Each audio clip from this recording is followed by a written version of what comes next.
Well, folks, welcome to one more edition of Politics and Random. Berto Willis, your host. Thank you so kind of for being a part of the show. We are going to have a great show for you today. As usual, that's what we say all of the times. We have three great clips for you today that I worked on, very important clips that we're going to talk about. So hang in there as I continue to make sure and bring all these pieces in. The news is in. As we all know, the news is in. The mob boss won't be able to claim immunity. I repeat, the mob boss, Donald Trump, will not be able to claim immunity. He's probably going to take it to the Supreme Court. And the Supreme Court is probably going to say, we don't want to touch that, baby. And that's probably why it took so long for the D.C. Appeals Court to rule. They made it a complete analysis that almost makes it impossible for him to get what he thinks he wants. All the Trump trials will drag out till after the election is what Pollard said. I think we should plan for that. But I think if the Supreme Court does not take the case on, he starts trial in May. That's my prognostication. Anyhow, welcome aboard, Lee Grant from Montgomery County. Welcome aboard, Bruce Pollard from Kingwood. Melanie Keelan from Barcelona, Spain. Bridge MCP from upstate New York, also known as, oh my God, why can't I remember? I'll remember in a little bit. Gene Deigel, good afternoon. Welcome to, I don't know where you're from. Yvette Avery Herod is from Atlanta, Georgia. Michael Rundin is from Brooklyn, New York. And my failed mind, I so want to remember that little town that our star, Bridge MCP, is from. I got to get it. I had it yesterday. Why don't I have it today? Got to say over and over again. We need to start a pool. What kind of pool do you want to start for the Super Bowl? Start it. Go ahead. Egberto, that is what it's all about. If you had ever listened to her the last 30 years, you should at least read her lyrics. Always been for the people. I agree with not Birmingham, though. Bridge, I love her. Listen, I was in college. I think I was in college when she came out with that song. I remember. I remember she always had a different look. Binghamton. Come on, I just need to think Birmingham, Binghamton. Come on, get it there. Anyway, Mae Wood is from Long Beach, California. I know I got that one right. Bruce Fowler says Revolution Day. Bridge MCP says for the screen, whatever you want for the screen, you get for the screen. The screen is blinking, so I'm going to use a screen grab instead. And here it is. Katie Crosby says, no loss on me that a black queer artist and a white country singer came together to sing a song about belonging. America is starved for connection across divides. That performance shows how much music has the power to heal. Girlfriend, I love that. I simply love that. That is what I believe in. I love that. Me encanta eso lo que pusiste ahí, Katie Crosby, por medio de Bridge MCP. I love that narrative, Bridge. I love that narrative. If we could just get there, right? Bruce Fowler, Fast Car. I know. I think. When did Fast Car come out? When was let's see. When was Fast Car released?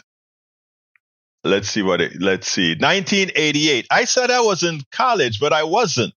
I had already left college. I could swear it was earlier than that, but I could swear it was earlier than that. Anyway, I could swear I remember doing that. 1984, Alistair Waters. No, they said 1988. They said 1988.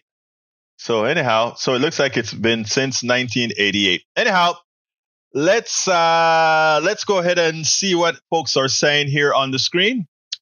Gene Deigel says, does anyone that have critical thinking skills think Trump has immunity? Well, that means currently and moving forward, Joe Biden would have immunity. Yeah, and Joe Biden could go and knock him off, right? I don't want Trump to win, so I'll send our our CIA to go ahead and knock off Trump, right? I got immunity, man. I can do it. I'm doing it in the service of the country. Sometimes I don't think Trump thinks things through, but he knows that most people aren't evil as he is. So he would go ahead and do those things. All right. Michael Reyes says, replying to Bruce Pollard, that's what Trump wants. 91 felony charges and counting. The conservatives in this channel are in denial about what Trump has said and done. New York business fraud, Georgia election fraud, D.C., Florida willful retention, D.C. incited insurrection to Magati, and verdict delayed is a verdict denied. Exactamente eso. Verdict delayed is verdict denied. Fast car at Richmond High. No, it wasn't fast car at Richmond High. It was something else at Richmond High, wasn't it? I remember that movie that came out. I used to, that young girl, half Filipina girl that was a star of it. What's her name? Can't remember her name right now. All right. Bruce was talking about her song, I think. Okay. Okay. Same as BB. All right. Let's see. Alistair Waters says Fast Times at Richmond High. That's what it was. I remember that. Fast Times at Richmond High. Exactly. Alistair Waters from Conroe, Texas. Anyhow, let me go ahead and play you guys the first video. I think, they ruled against Trump today, the D.C. court. But I think the media is doing the same thing that they did by allowing a false Trump narrative to take hold. I want you to listen to this piece that I did after listening to some of how the media covered the response that Donald Trump had to this event. I mean, to losing the case. Let's go ahead and listen to that. And then we'll take it on the other side. Well, the D.C. court did its job. It took them a while, but they came out with that unanimous decision that said, no, the president is not above the law. He does not get that immunity that he wants to, that immunity that will give him the opportunity to murder people without any consequences, that opportunity to do anything illegal without consequences. He was denied that ability. But I'm going to tell you, there's something that concerns me about this entire dialogue. I want you to listen to this, to the president's, to his response, and then I want to tackle how the reporters handle it, how the journalists handle it, because it's the same mistake that they made previously. So listen to this, and then we'll take it on the other side.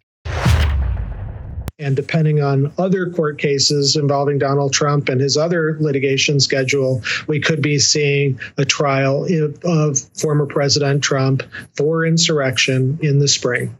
Von Hilliard, I understand you have new reaction from the Trump camp. What is it? Yeah, I just want to read the statement that was just sent to me here by Trump campaign spokesman. Quote, if immunity is not granted to a president, every future president who leaves office will be immediately indicted by the opposing party. Without complete immunity, a president of the United States would not be able to properly function.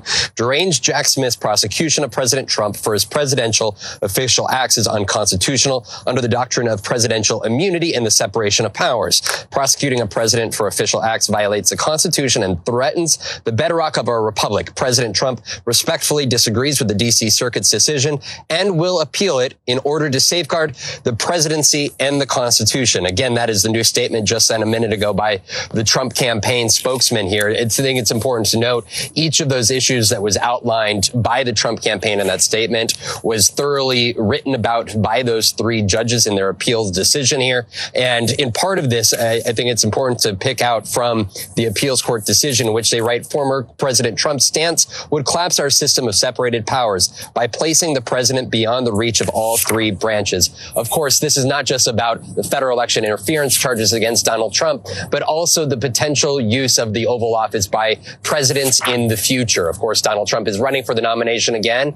He has talked about being dictator for a day. He has talked about the strengths of having a strong man running a country. And so the decision here by the appeals court in the likely Supreme Court hearing oral arguments and taking this case up themselves and ultimately issuing their final ruling will have great implications not only for this trial that is slated to take place against Donald Trump, but also future presidents of the United States. Now, here's the deal. Notice they go ahead and they tell you the statement that Donald Trump said. Donald Trump said that if a president doesn't get immunity, that it's a danger to the country and a danger to the Constitution. Why? Because people will come after the president. They will try to put the president in jail or do all these things to the president if we don't give presidents immunity. It's ironic, right? Because Donald Trump said that one of the first things he's going to do if he got reelected was to do exactly that to Biden. And if you have immunity, that means after Biden is done, and Donald Trump shouldn't be able to touch him. But he's speaking against himself. But the journalists have failed here. Let me give an example. When Donald Trump puts out a notice and says that if he doesn't get immunity, this will put the country in danger, the Constitution in danger, because the president, they will come after the president. Donald Trump forget that he was the 45th president. There were 44 presidents before him.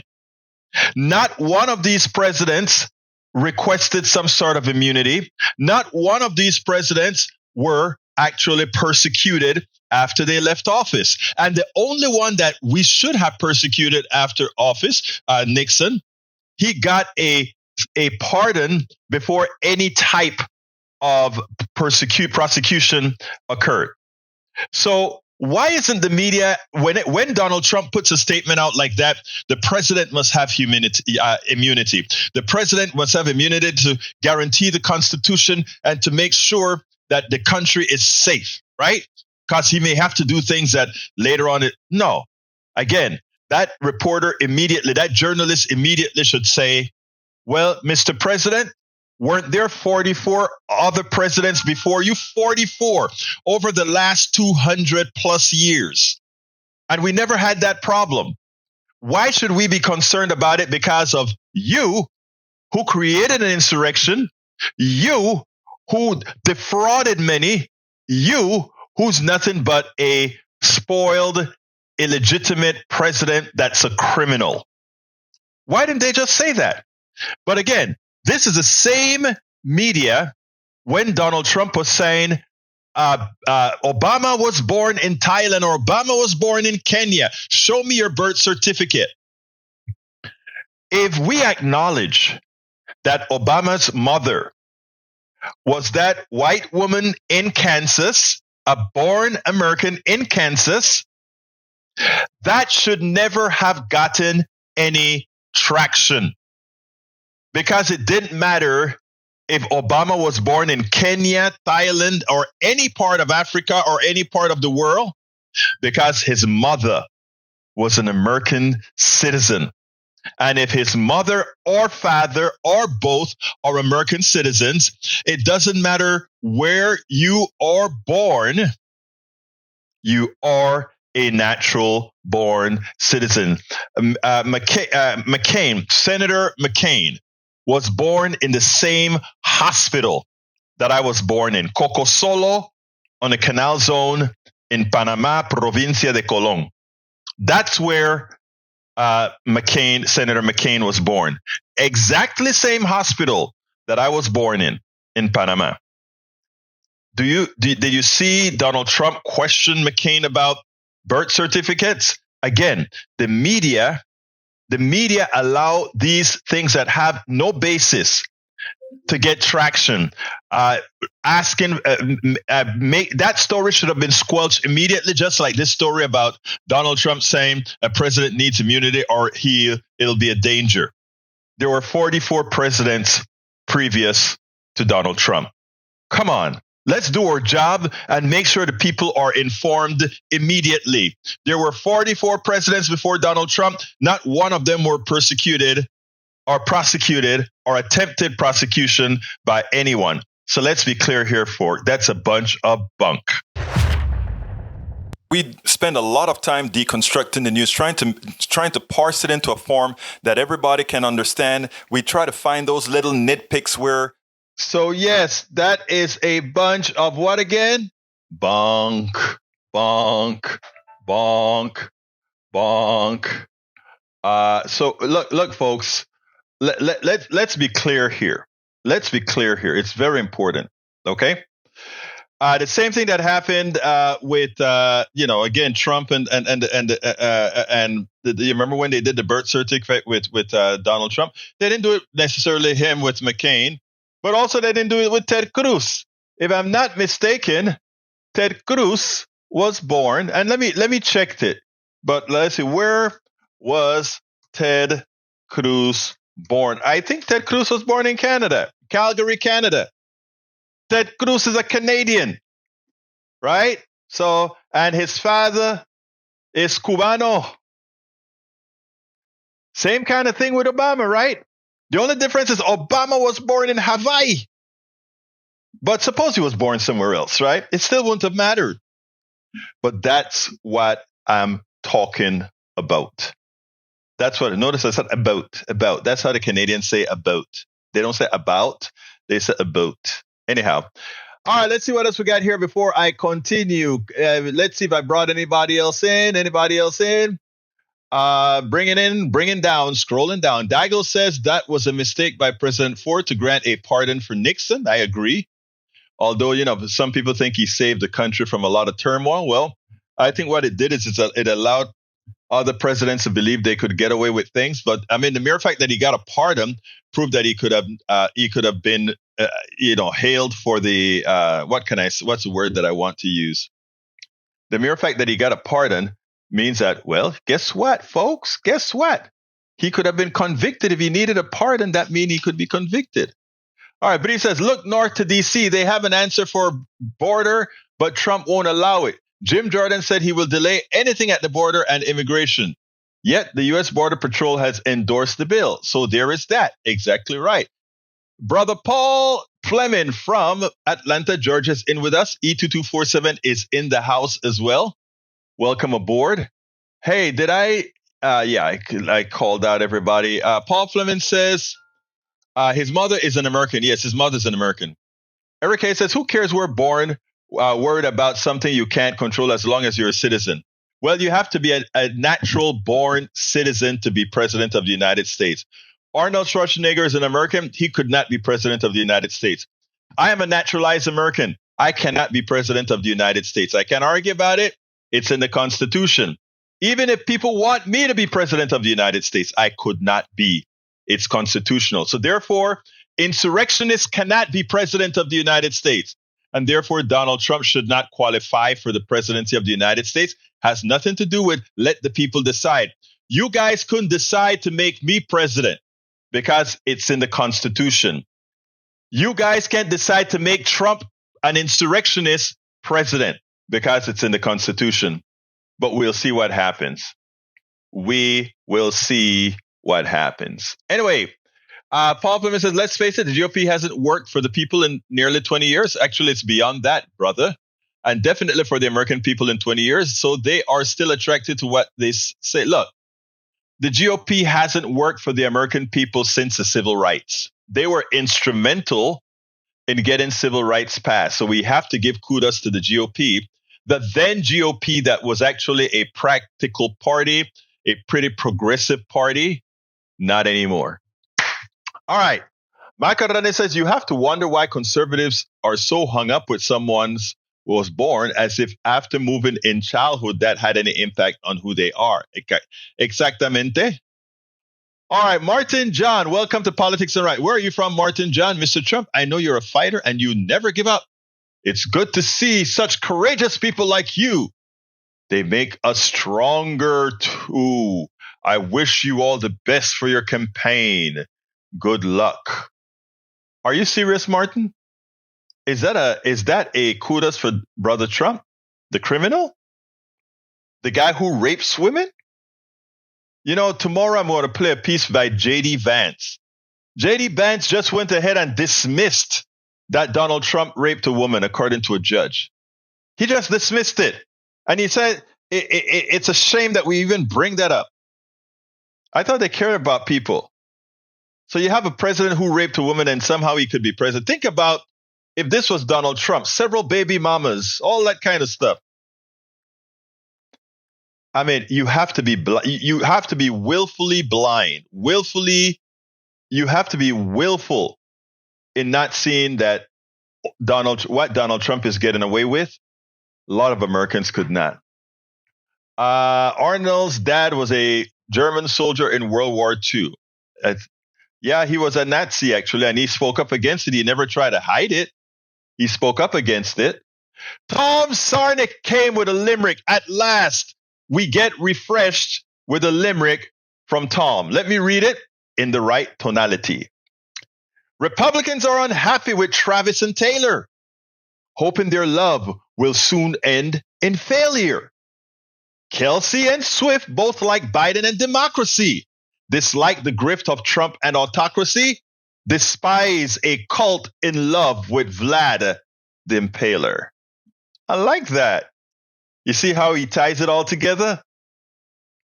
I bet you had to think a whole lot for that Impaler one, though, Tom. I bet that Impaler thing was like, come on, I need something for Taylor. I need something for Taylor. Let me see. Impaler. Man, you're a genius. Michael Rodney says, sins of the father. Trump's dad was a landlord with racist housing policies. Does that impact your opinion? Should. Lori Massey.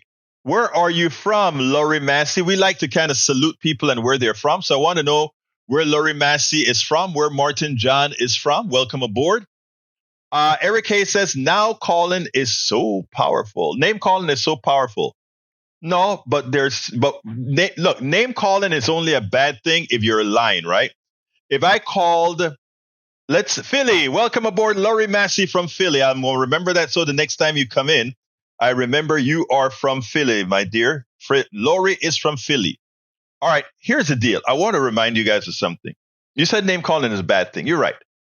But name calling isn't speaking the truth, right?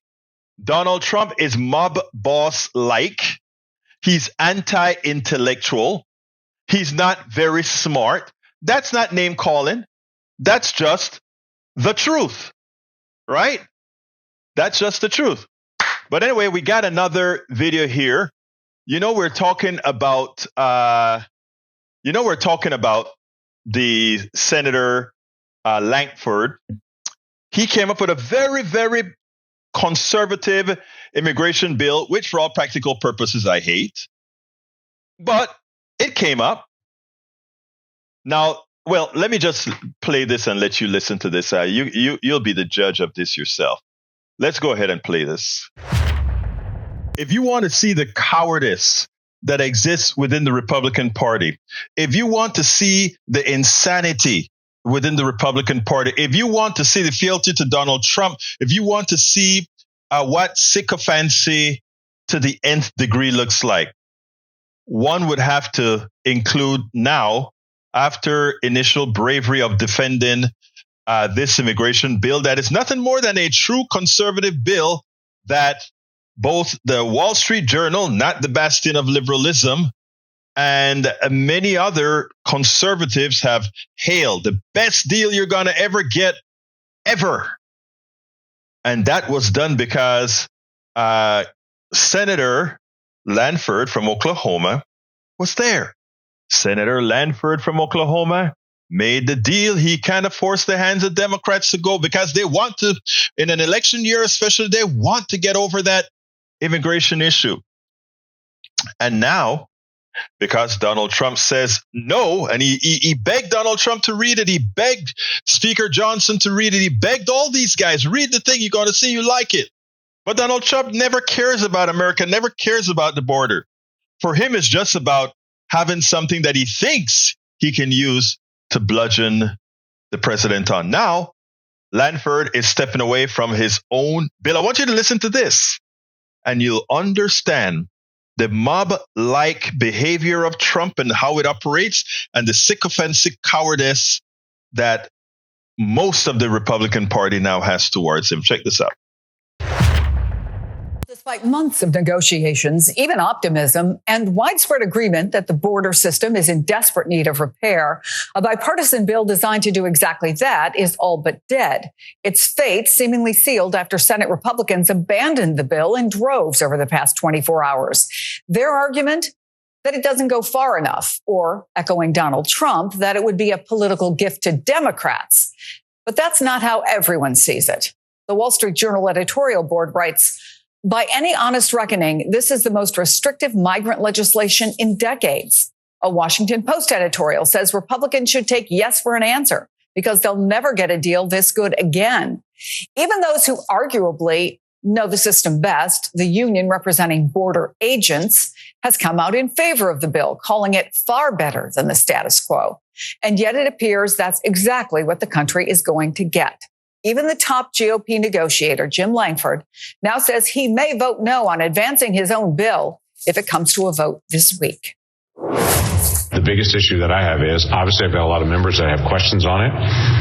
It's not going to move and become law if we try to be able to force this right now on it. So there's a difference between opposing the bill and saying, we can't rush this right now. And so House Republicans' answer is to impeach HHS Secretary Alejandro Mayorkas. For the longest time, Lankford stood out. He fought for the bill. He told people to read the bill. This is the best bill you're going to get. He told folks all that they needed to know. We just need 25 senators so that we have a majority of Republican senators voting. But reality, we only need about 9 or so to get that 60 votes. But couldn't do it. And now what he says he's going to do about the bill, I am going to say no. I wrote the bill. I made the best conservative bill I could ever get, whether we control the Senate or otherwise. I'm going to throw up the ball because Trump told me to do so. I'm going to throw it away. This is what the degeneracy of the Republican Party has become. And I tell you what, you can't lead a nation where you're living by the whims of a dummy. And that's who Donald Trump is. And that we have intelligent people following this intellectually deficient person because he is a mob-like bully speaks a lot to where we've come and what we, the American people, must determine in November of 2024. Is this what you want? You want to be run by an inept, corrupt criminal that puts his minions. Lankford, smart guy, but he's so scared. They're all so scared of the mob boss. We spend a lot of time deconstructing the news, trying to parse it into a form that everybody can understand. We try to find those little nitpicks where it flies above the fray, etc. If you really like these videos that we do, I want to ask a big favor. Please go ahead. Number 1, subscribe to our channel. And number 2, please join if you can. Thank you so kindly for watching. Keep watching. Please remember to share. We must populate the entire internet with our progressive message, a message that we know is what most Americans say that they want. So help us, please join. Absolutely join our network, folks. Join our network. Easy to join. Anyway, folks, hey, I love what Lori Massey had to say. She says the following. Yes, crime. Philly has 2.8 million people residing there, and they exploit the 0.1% on the media to seem like it is crime-ridden, when it is actually a very small number of people. 99% are hardworking, good people. You know, it is all a conspiracy in this way. Let me explain. And it's so important because same problem we have here in Houston. If you look at TV and you look at, we are over our entire area is over 5 million people. Okay. And if you take a look at the entire area, you watch TV and you just think it is crime after crime after crime. So I did a thing once on my radio show at KPFT 90.1 FM Houston. And I said, how many of you have ever confronted crime? In other words, of all the people listening, if you had something violent happen to you, a criminal did something to you, give me a call. No calls, right? Look, they have you so scared on TV about crime. And by doing that, here's what it does. It allows the police union to be funded with, I think it's something like near 50% of the budget here in Houston. I don't remember the exact number, but a large percentage of the budget go towards the police, right? It also means that you lock people up and you have a lot of jails. I did a little piece on jails. yesterday to show why it is ridiculous and stupid for us to keep building jails instead of finding other methods, right? One of the reasons I had the district attorney on, not the district attorney, but the person running against the current district attorney, is he did not take on the Republican narrative to fool you into being so scared of going anywhere, right? That you live in fear. The truth of the matter is the crime rate is nowhere what they would want you to believe based on what you see on TV. What Lori Massey is saying on the screen there is absolutely correct. And by the way, I love Philadelphia. I went to Philadelphia for the Democratic Convention when we installed, I think it was Barack Obama. No, it was Hillary Clinton. It was when Hillary Clinton accepted the nomination. And I also went to Philadelphia for another program. What was it for? I went to Philadelphia 2 or 3 times, beautiful city. And, where Rocky does his thing, I went to the museum, all that good stuff. So beautiful city out there in Laurie. I think I was there also with the Daily Coast. I don't remember what I was doing there with Daily Coast, but anyhow. So yeah, thank you for bringing that up and giving me a chance to say that. Michael says the SHIT on the border is to show conservatives that the southern border is just a Republican talking point to scare conservatives. I think we need to learn how to do it and do it right. Gene Daigle says Republicans killed the comprehensive immigration bill under George W. Bush. Republicans killed the bill in 2013 by a gang of 8, including Senator Rubio. The Republicans killed this bill because the House Speaker is nothing but a proxy vote for Donald Trump. Exactly right. Exactamente sí.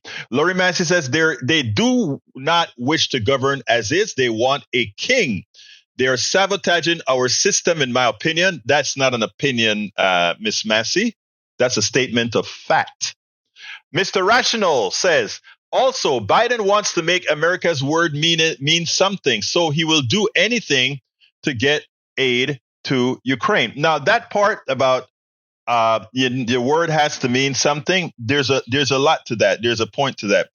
I don't support war, but I mean, I can understand that concept. But I tell you what I don't support. I don't support funding Israel at all.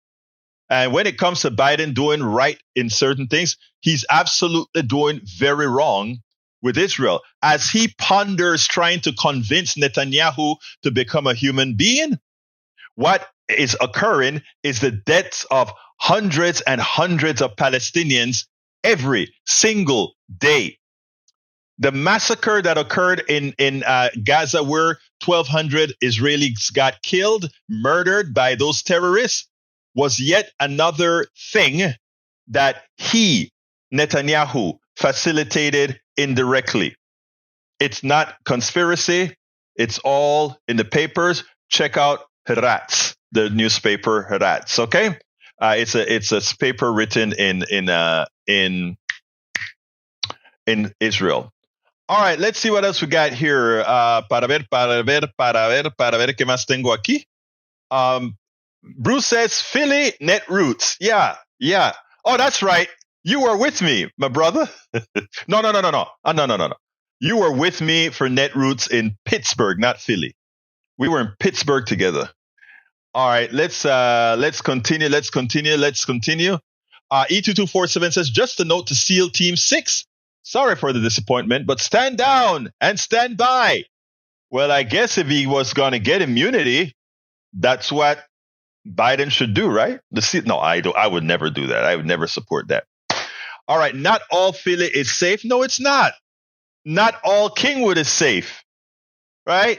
It is safe until somebody comes in that makes it not safe. But the people that are not making this stuff safe is not, it's not like, look, I could go out and walk, or my daughter could go out and walk every night all of her life in likely the worst part of this city, and would likely be okay. I wouldn't do it in some areas, but she would likely be okay. Chicago. Were we in Chicago, Bruce? I lose the cities that we're in Yeah. That's where you and I were. Chicago, not. Man, I'm losing it, dude. I'm losing it. I know we're going. I know that this year I'm going to Netroots in Baltimore, and then the Democratic Convention is going to be in where? Chicago. Okay. I don't know where I'm going to be all the while this time, but we are going to be broadcasting from all these different places. Hopefully, if I can raise the funds to do it. All right. Laurie Mann says, what do you think of Biden's EO on settlers in the West Bank? I think it's the least he could do, right? To sanction them. That's the least he could do. But I think what he needs to do is, you want me to, what I really think about Israel is fairly radical. I think, look, we, meaning America, Great Britain, and a few others, put Israel into existence. That's a statement of fact. Okay? In the process, the new state of Israel did, in fact, create a Nakba. I think it's called Nakba. That's a statement of fact as well. I'm not going to go into the right and wrong of this right now, but what I'm going to say is the following. But there would be no Israel without the United States.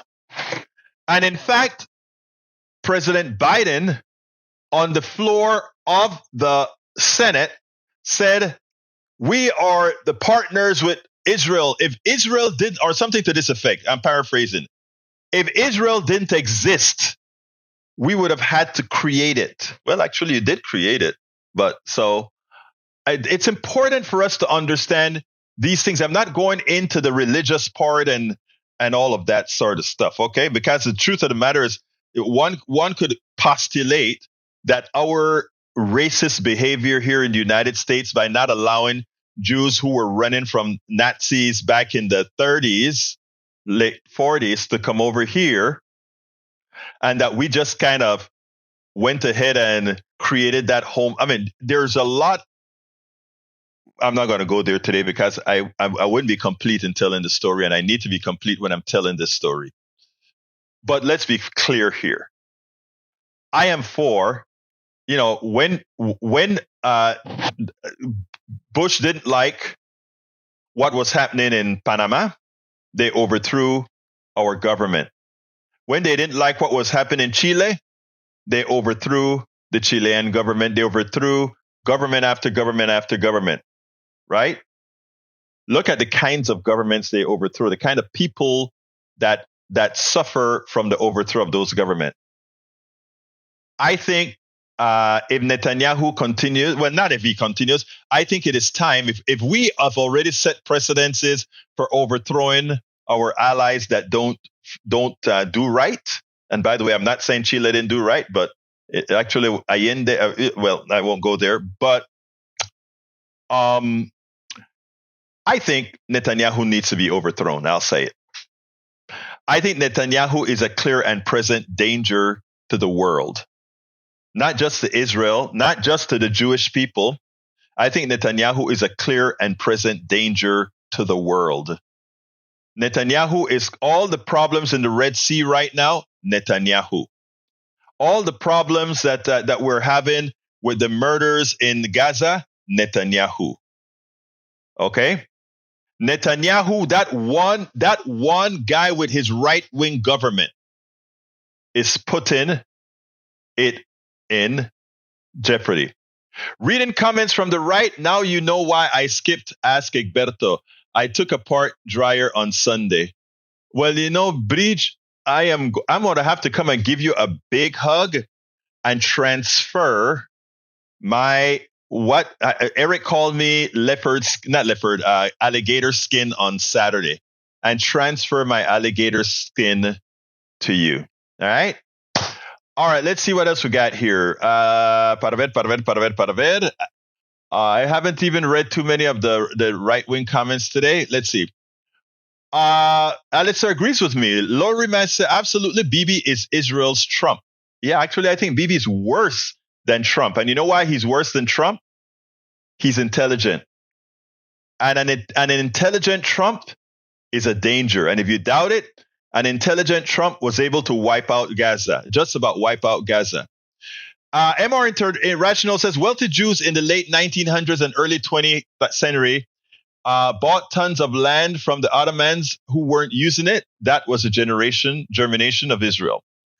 All right, let's go to if I'm never okay with war at all, Eric. Never, ever, ever, ever.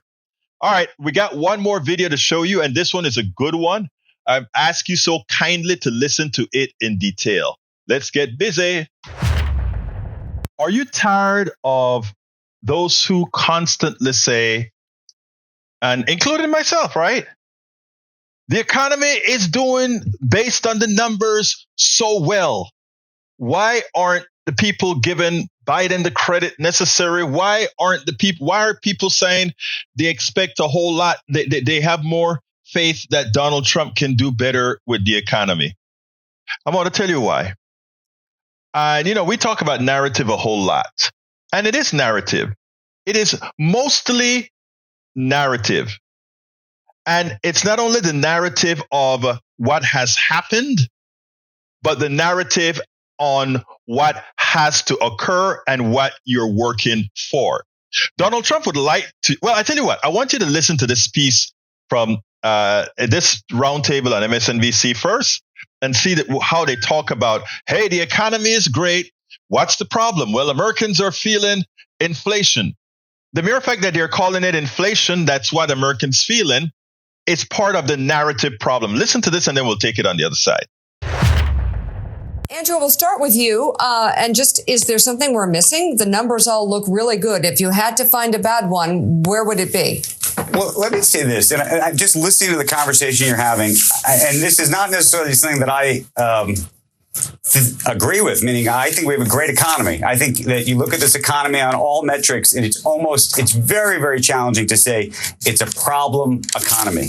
The challenge, though, and the real challenge is, and I don't blame the president for this, but I think when it's on your watch, you get blamed for it, is even with inflation coming down, it went up. Prices are still a third higher than they were, 3 years ago. And so, even if you look at gas prices down and there's some food prices that are down and all that's great. And you can give the president credit for undoing some of the supply chain problems from before and the like. But I think that the average American is looking and going, it just costs more than it used to. And even though my wages might be marginally higher than they used to be, because wages have gone up too, they say to themselves, the differential is that I'm still underwater on a relative basis. And I think life is relative. And I'm not saying that the president should get the blame for this, but I think that's what is happening. I think that's when you look at the numbers, I say it's follow the money, follow the money, follow the money. And that's where the money goes for better or worse. So, Christine, let's get to your take on this. I mean, the jobs report on Friday was blockbuster, roaring economy right now. White House aides, they point to consumer sentiment. They say, look, people are starting to feel better. We're going to start seeing this in our poll numbers. That may be. It hasn't happened yet. Americans might be feeling better about the economy. They're not giving Joe Biden any credit. They're not. And I think it's just like Andrew said, it's those inflation scars. They are deep and they are fresh, and it'll take time for those to heal. I mean, look at car insurance and homeowners insurance. Those are up 20 and 30% in some cases. And people feel that when they pay those bills all the time. Their wages are up, but there are a lot of other things that are still bothering them. It's interesting because inside the White House, they're very, very careful about not using inflation and saying inflation is getting better. They talk about prices because they know that is what is really bothering people, but they are leaning into these numbers. The economy, by every metric, is doing well. It's the perception, the inflation scarred perception from consumers that isn't keeping up. Let's first talk about narrative. The word inflation. All the newscasters are using it. All of us are using the word inflation. Inflation is when prices go up. And prices can go up for several reasons. Real inflation, right? Real natural inflation that occurs is caused by as the raw material increases, as the cost of labor because we give salary increases, etc. increases. Naturally, we get a small bump in the price of products because of this natural sort of good inflation. But what occurred during the pandemic was not inflation. And the mere fact that we continue to just make it seem like inflation, then you can go ahead and somehow seem to blame a president or a Congress, etc., directly for this thing, which isn't so. The reality is what we have is not an inflation rate, but like I mentioned in previous blogs before, a corporate greed rate, a CGR. And that is what we should be calling the rate that we're looking at. We shouldn't be calling it inflation. We should be calling it corporate greed rate, CGR. It's a new narrative that needs to be spoken. It needs to be created. Why those experts that the Democratic Party are paying millions to don't come up with these sort of narratives behooves me. So yes, the American people feel when they go to the grocery store, and yes, their wages, real wages went up relative to inflation, or I should say relative to the CGR, relative to the corporate greed rate, real wages went up. But you still go to the store and all these products. I went to the grocery store, I don't know, go often, and I was like, my God, that's what a bag of chips costs? My God, that's what a piece of bread costs? It's crazy. 2 baguettes at Costco, $5 and change. Look, that is what people are feeling, right? And if you don't make the correlation that the reason they're paying that, don't blame government, but blame the corporation, blame the CGR, corporate greed rate, then of course they're going to blame the person who's in power. And then when you have a liar that will come out and say, I will make life better for you. And remember, the economy was much better under me. The only thing they remember about the economy under Donald Trump is that prices were lower than they were today, because what happened that caused prices to go up? Complete economic mismanagement by the corporate sector. The supply chain problem, corporate greed. The shortage of the spike in oil prices should have never occurred. There was always an oil glut, corporate greed. Not being able to bring supplies over because of the pandemic, well, just-in-time inventory failure, corporate greed. We have to change the narrative. We have to let people know why they're feeling the pain, but you have to take it one step further. What are you going to do, Mr. Government, to solve the problem? You have to hit the corporations, and you have to let it be known that you will hit them. Elect me. I will make sure that they can't steal from you any longer with the CGR, with the corporate greed index, the corporate greed rate. We have to know that we are fighting for you, not in ridiculous terms like we're going to ask them to reduce their prices. Look, they're building semiconductors overseas. We couldn't get semiconductors here because of the pandemic. So prices of cars zoomed up because they can't get enough parts for the cars. So we're helping the private sector build factories in America where they got big profits for leaving America. Now we are investing in America for the corporations to get these semiconductors built here. As you can see, the corporate sector is a big thieving welfare sector. When we pay for the mistakes that they've made, when the interest rates went up, the bank to supposedly cool inflation. No, it wasn't cooling inflation. You're cooling the corporate greed index. That's what you were cleaning up on, the corporate greed index or the corporate greed rate. Folks, Democrats, progressives, you want to win? Start telling the truth. Start telling Americans why we are, or why we had that higher prices, which were caused by the corporate greed index or the corporate greed rate. That's not inflation. It is corporate greed. It's a corporate greed rate. CGR. Remember it. CGR. And anytime somebody says inflation, say CGR. Let's get the narrative right. We spend a lot of time deconstructing. Let's get the narrative right. And with us is the one and only La Mujer de Conroe, Alistair Waters. How you doing, beautiful? Hey, brother. I totally forgot we were on the video. No, I think maybe I've had one too many beers. But let me ask you something. I've had one too many beers because Eric is talking about, financial literacy. I've drank a couple beers now. You're drunk. Salud. No, not really. I haven't even had. Okay, I wanted to use my Spanish word. I wanted to use my Spanish word. Estás inebriada, but I guess I can't use it anymore. I'm not inebriated. No, I'm not inebriated. Okay. Totally coherent. But no, he makes me want to drink. So I just salute with a beer. I hear you. So what's up? So I just gotta say, this is so nuts, Eric. Seriously, dude. Where do you get your news? Are you not hearing what Fox Business Report was saying?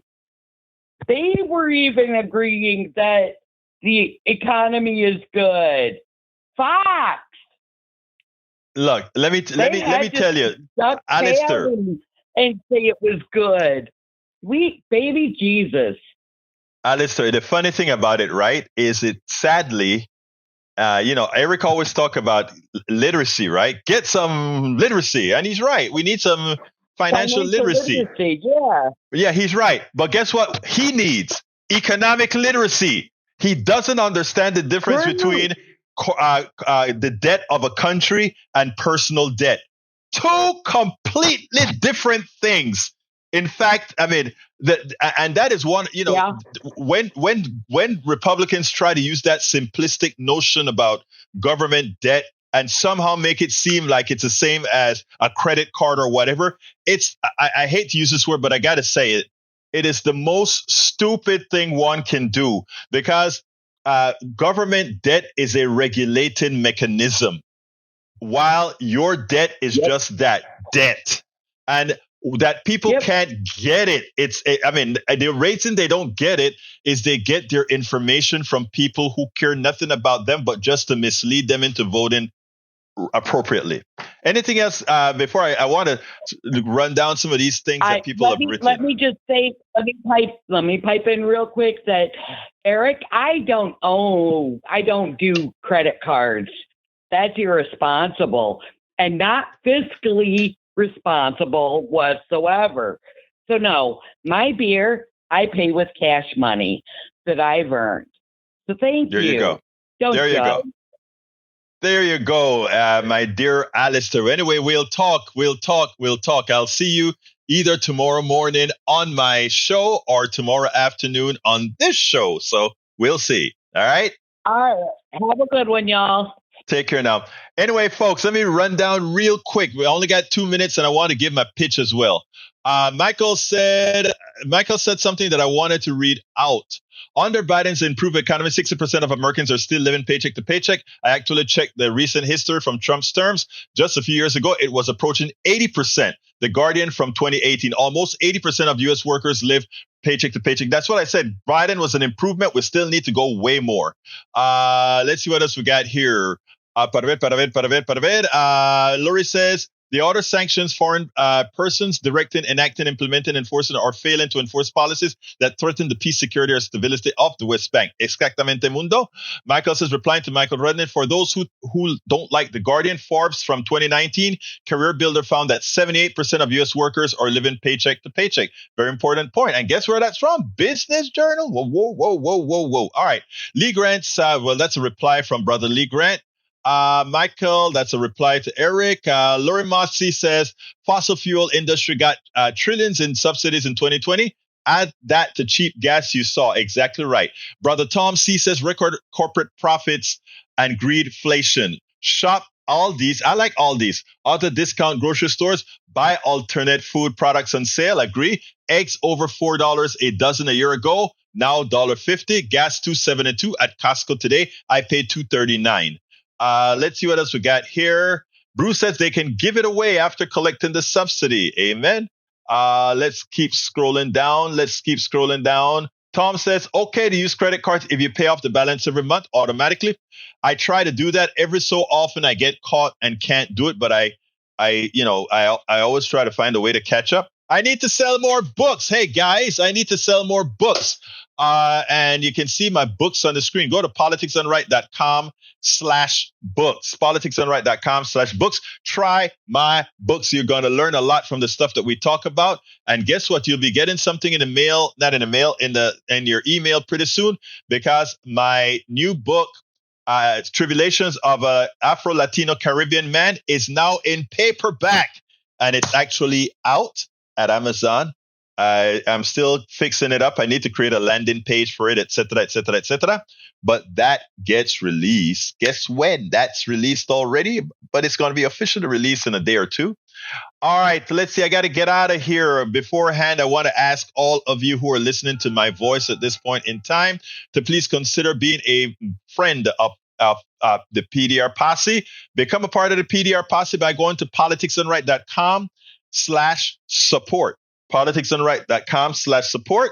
And by the way, you can get to all our properties. I'm going to give you the new link. You can get to all of our properties by going to politicsdoneright.com/info. And I thought I had it in here, so I don't. So I'm going to go ahead and put it here. Go here, politicsdoneright.com/info. You get to all our properties there. TikTok, Instagram, Pinterest, everything is right there. Check it out. And by the way, I want to ask you to subscribe to our newsletter. Please consider becoming a paid subscriber of our newsletter. It is free for everybody. People who become paid subscribers can read all our books online. I think I have 2 of them loaded. I still am working on loading all the others. It's a lot of work, but I'm getting it there, and you will have access to all of my books online. Anyway, folks, I want to thank you all as usual. Love you all. Love the callers. Love the listeners. Please come back, share the show, tell people about us. Check out our podcast. My name is Egberto Willies. This is Politics Done Right. And you guys know how I end this baby, right? I am what? We spend a lot of time deconstructing the news, trying to parse it into a form that everybody can understand. We try to find those little nitpicks where it flies above the fray, etc. If you really like these videos that we do, I want to ask a big favor. Please go ahead. Number 1, subscribe to our channel. And number 2, please join if you can. Thank you so kindly for watching. Keep watching. Please remember to share. We must populate the entire internet with our progressive message, a message that we know is what most Americans say that they want. So help us, please join.